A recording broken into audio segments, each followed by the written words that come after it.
I'd like to share with you another of one of my very favorite tips for staying youthful and healthy. And this one has to do with sleep. That old adage, get your beauty sleep, it actually really works.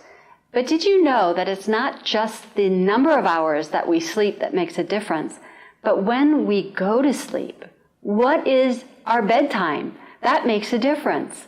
Now, you may not have thought about bedtime since you were about 10 years old and fighting your mom about when you could go to bed.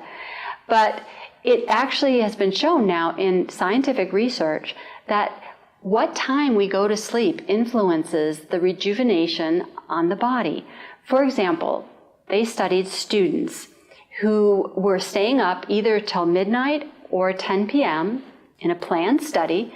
And what they found was that those students who stayed up till midnight routinely had 24% more depression and 20% more suicidal thoughts.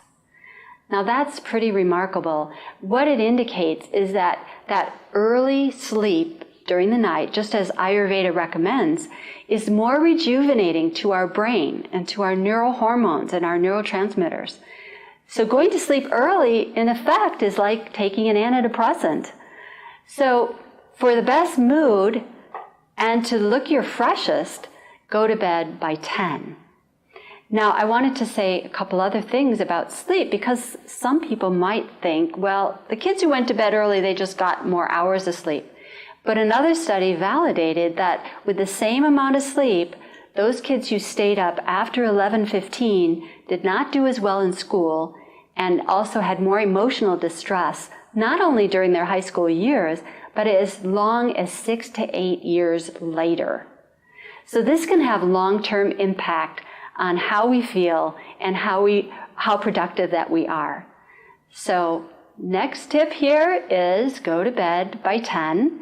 If you're already staying up very late, just inch back. Start going to bed a few minutes earlier every night or every few nights, and gradually get yourself into bed as early as possible, and you'll feel the difference.